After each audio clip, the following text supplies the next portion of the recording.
எனவே சிந்தனை மாறுபட்டதினால் ஆதாம் பாவம் செய்தான். அதே போன்று அவன் சிந்தனை மாறுபட்டதினால் பாவியான பிறகு அவனுக்கு பிறக்கப்பட்ட பிள்ளைகளும் ஒருவன் பாவியாகவும் ஒருவன் பரிசுத்தவானாகவும், அதாவது தேவனுக்கு பிரியமானவனாகவும் காணப்படுறான். அதனுடைய சூழ்நிலைகளை குறித்து இந்த வேலைகளில் நம்ம பார்க்கலாம். இப்போ பொதுவாக இப்போ நம்மளுடைய வாழ்க்கையில் நம்ம அப்பா அம்மா நாம் செய்த தப்பி நிமித்தமாக நம்மளை தண்டிக்கிறாங்க, கண்டிக்கிறாங்கன்னா அந்த வேலைகளில் நமக்கு என்ன தோணும்? என்னை அடிச்சிட்டாங்களே, என்னை அவமானப்படுத்திட்டாங்களே, என்னை கோபப்பட்டு திட்டாங்களே என்று அநேக பிள்ளைகள் இன்றைக்கு கூட நம்ம பார்ப்போம். அப்பா மேலே கோபப்படுவோம், அம்மா மேலே கோபப்படுவோம், அவங்கள்ட்ட சில நாட்கள் பேசாமல் இருப்போம்.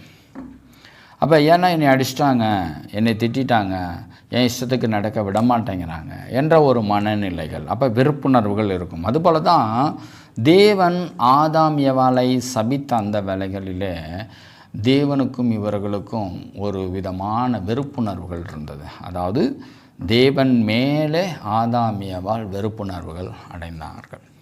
அந்த சிந்தனையில் சில காலங்கள் அவர்கள் வாழ்ந்தது நிமித்தமாக அவருக்கு அந்த ஆதாம் ஏவாளுக்கு பிறக்கின்ற காயின் என்ற பிள்ளை தேவனுக்கு ஒரு வெறுப்புள்ளவனாகவே காணப்பட்டான். அதாவது தேவனை வெறுப்பவனாக காணப்பட்டான்.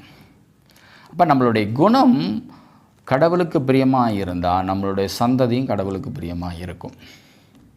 பாருங்கள், ஒரே நபர் நிமித்தமாக சந்ததிகளில் 2 வேறுபட்ட ஒரு குணங்கள் உருவாகுது.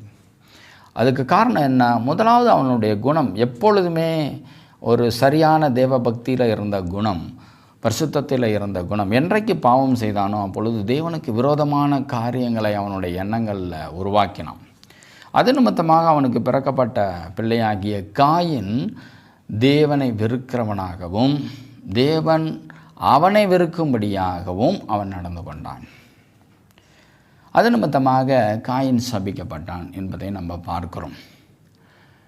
அதோடு மாத்திரமில்லை, அவன் ஒரு முதல் பிள்ளையாக இருப்பதினால், பாவம் செய்த பிறகு அவன் முதல் பிள்ளையாக இருப்பதினால தேவன் அவனுக்கு ஒரு ஆலோசனையை கூட கொடுக்கிறார்.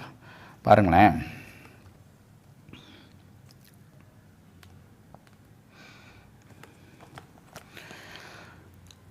ஆதியாகமம் 4வது அதிகாரம் 6வது வசனம் சொல்கிறேன்.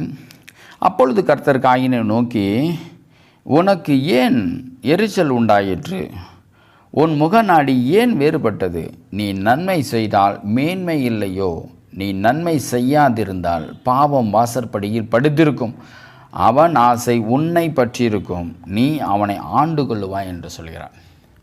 அப்போ ஆண்டவர் என்ன பண்ணுறாரு? காயின் மேலே அவ்வளோ பெரிய